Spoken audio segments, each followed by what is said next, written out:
জানিয়ে দিব এই মুহূর্তে আমাদের হাতে এসেছে গুরুত্বপূর্ণ আপডেট আন্তর্জাতিক সংবাদের শিরোনাম।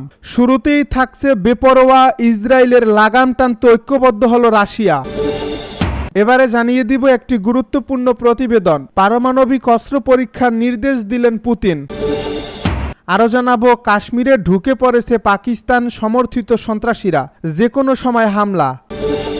এদিকে যুদ্ধবিরতি ভেঙে প্রতিদিনই লেবাননে হামলা চালাচ্ছে ইসরায়েল, আরও একজন নিহত। সব শেষে জানিয়ে দিব ট্রাম্পের বিরুদ্ধে রুখে দাঁড়ানোর প্রত্যয় জোহরান মামদানির। এতক্ষণ শুনছিলেন হাতে থাকা আপডেট সংবাদের শিরোনাম, এবারে বিস্তারিত। তবে তার আগে অনুরোধ রইল ভিডিওটিতে একটি লাইক এবং কমেন্ট করে জানিয়ে দিন ভিডিও সম্পর্কে আপনার মূল্যবান মতামত। আরও জানিয়ে দিন ভিডিওটি কোথা থেকে দেখছেন বা কোন জেলা থেকে দেখছেন। বেপরোয়া ইসরায়েলের লাগাম টানতে ঐক্যবদ্ধ হলো রাশিয়া। মধ্যপ্রাচ্যের আকাশে আবারও দাউ দাউ করে জ্বলছে যুদ্ধের আগুন। ইসরায়েলের সাম্প্রতিক বিমান হামলায় ক্ষুব্ধ হয়ে এবার সরাসরি অবস্থান নিয়েছে রাশিয়া। আন্তর্জাতিক মহলে শুরু হয়েছে তীব্র কূটনৈতিক টানাপোড়েন। প্রশ্ন উঠছে, ইসরায়েলের এই বেপরোয়া অভিযান থামাতে কি এখন রাশিয়ার নেতৃত্ব দেবে নতুন কোনো জোটকে? গত সপ্তাহের মাঝামাঝি সিরিয়ার রাজধানী দামেস্কে একাধিক লক্ষ্যবস্তুতে ইসরায়েলি বিমান হামলার পর থেকেই উত্তেজনা ছড়ায় আন্তর্জাতিক অঙ্গনে। ইসরায়েল দাবি করে তারা ইরান সমর্থিত মিলিশিয়াদের অবস্থানকে লক্ষ্য করে অভিযান চালিয়েছিল, কিন্তু রুশ প্রতিরক্ষা মন্ত্রণালয় জানায় এই হামলায় তাদের ঘাঁটির কাছাকাছি বিস্ফোরণ ঘটছে, যা রাশিয়ার নিরাপত্তার জন্য সরাসরি হুমকি তৈরি করছে।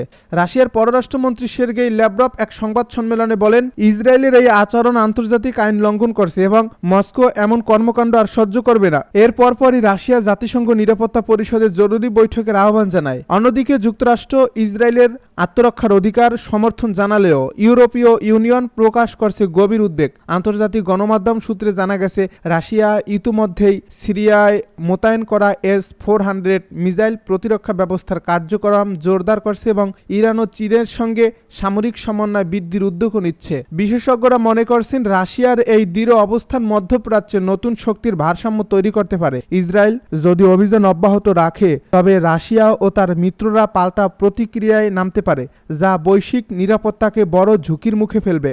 বিশ্লেষকেরা সতর্ক করেছেন, এই সংঘাত যদি নিয়ন্ত্রণের বাইরে যায়, তবে জ্বালানি বাজার থেকে শুরু করে আন্তর্জাতিক কূটনীতি পর্যন্ত এর প্রভাব পড়বে সর্বত্র।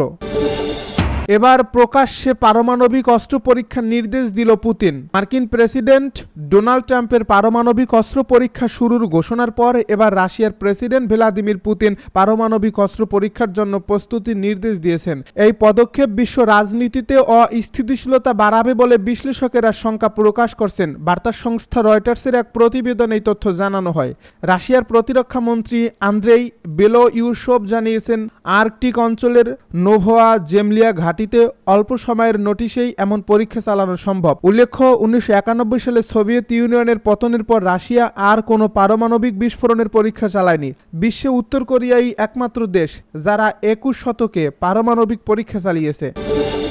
কাশ্মীরে ঢুকে পড়েছে পাকিস্তান সমর্থিত সন্ত্রাসীরা, যে কোনো সময় হামলার রিপোর্ট। ভারত নিয়ন্ত্রিত কাশ্মীরে সশস্ত্র হামলার মাত্র 6 মাস পর অঞ্চলটিতে আবারও হামলার পরিকল্পনা করছে পাকিস্তান। তারা অনুপ্রবেশ, গোয়েন্দা নজরদারি ও সীমান্তের বাইরে রসদ সরবরাহ বাড়িয়েছে। ইতিমধ্যে নিয়ন্ত্রণ রেখা ধরে একাধিক এলাকা দিয়ে সশস্ত্র গোষ্ঠীগুলোর ইউনিট কাশ্মীরে প্রবেশ করছে। নতুন গোয়েন্দা তথ্য উদ্ধৃত করে বুধবার এক প্রতিবেদনে এনডিটিভি এমনটাই মন্তব্য করেছেন। এ প্রতিবেদনে বলা হয়, গোয়েন্দা তথ্য অনুসারে সেপ্টেম্বর মাস থেকে সন্ত্রাসী গোষ্ঠীগুলো অনুপ্রবেশ, গোয়েন্দা নজরদারি এবং সীমান্তের বাইরে রসদ সরবরাহ বাড়িয়ে দিয়েছে। পাকিস্তানের স্পেশাল সার্ভিসেস গ্রুপ এবং ইন্টার সার্ভিসেস ইন্টেলিজেন্স অপারেটিভদের সহায়তায় LOC ধরে অনুপ্রবেশের পথ দিয়ে একাধিক সশস্ত্র ইউনিট জম্মু ও কাশ্মীরে প্রবেশ করছে বলে জানা গেছে। সূত্র এনডিটিভিকে জানায়, সন্ত্রাসী শাসনের নেতৃত্বকে একটি ইউনিট ড্রোন ব্যবহার করে আকাশপথে নজরদারি চালিয়েছে ও নিয়ন্ত্রণ রেখার দুর্বল ফাঁকগুলো চিহ্নিত করছে। এটি ইঙ্গিত দেয় আগামী সপ্তাহগুলোতে সম্ভাব্য হামলা হতে পারে। যুদ্ধবিরতি ভেঙে প্রতিদিনই লেবাননে হামলা চালাচ্ছে ইসরায়েল, আরও একজন নিহত।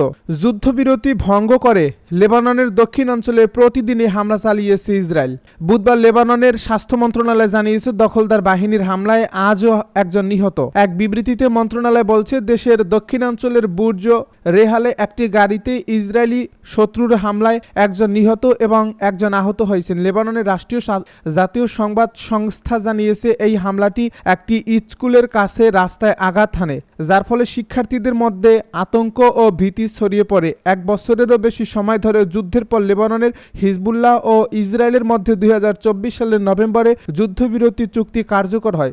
যুদ্ধবিরতির পরও ইসরায়েল বারবার লেবাননে বোমা হামলা চালিয়ে যাচ্ছে। সাম্প্রতিক দিনগুলোতে এই হামলার মাত্রা আরও বেড়েছে। ডোনাল্ড ট্রাম্পের বিরুদ্ধে রুখে দাঁড়ানোর প্রত্যয় জোহরান মামদানির। যুক্তরাষ্ট্রের নিউ ইয়র্ক সিটির মেয়র নির্বাচনে বিশাল জয়ের পর নবনির্বাচিত মেয়র জোহরান মামদানি এখন কিভাবে নেতৃত্ব দেবেন সেদিকে মনোযোগ দেওয়া শুরু করেছেন। বুধবার নির্বাচনের একদিন পরই কুইন্সের ফ্লাশিং মিডোস করোনা পার্কে প্রথম সংবাদ সম্মেলনে তিনি একথা বলেন। এই সময়ে মামদানি দৃঢ় প্রত্যয় ব্যক্ত করেছেন, নিউ ইয়র্কের জন্য তহবিল নিশ্চিত করতে প্রয়োজনে তিনি প্রেসিডেন্ট ডোনাল্ড ট্রাম্পের বিরুদ্ধে আদালতের দ্বারস্থ হবেন। মামদানির জয়ে ক্ষুব্ধ ট্রাম্প নিউ ইয়র্কের উন্নয়ন তহবিল বন্ধ করে দেওয়ার পাশাপাশি শহরে সেনা পাঠানোরও হুমকি দিয়েছেন। এছাড়াও তিনি একটি ট্রানজিশন টিম গঠনের ঘোষণা করেছেন। মঙ্গলবার অনুষ্ঠিত নির্বাচনে প্রথম মুসলিম হিসেবে যুক্তরাষ্ট্রের সবচেয়ে বড় শহর নিউ ইয়র্ক সিটির মেয়র নির্বাচিত হয়ে জোহরান মামদানি ইতিহাস গড়েছেন। তিনি রিপাবলিকান প্রেসিডেন্ট ডোনাল্ড ট্রাম্প এবং নিজ দল ডেমোক্রেটিক পার্টির অভিজাতদের একটি বড় অংশের তীব্র বিরোধিতাকে পাশ কাটিয়ে এই জয় অর্জন করেন। তরুণ ও স্বল্প আয়ের ভোটারদের ব্যাপক সমর্থন নিয়ে বিজয়ী হওয়া মামদানি 100 বছরের মধ্যে নিউ ইয়র্কের সবচেয়ে কম বয়সী মেয়র হচ্ছেন। ডোনাল্ড ট্রাম্প দ্বিতীয় মেয়াদে প্রেসিডেন্ট হিসেবে দায়িত্ব নেওয়ার 10 মাসের মাথায় অনুষ্ঠিত এই নির্বাচনে মাত্র 34 বছর বয়সী রাজনীতিক মামদানির জয় দেশটির জাতীয় রাজনীতিতে নতুন বার্তা দিচ্ছে।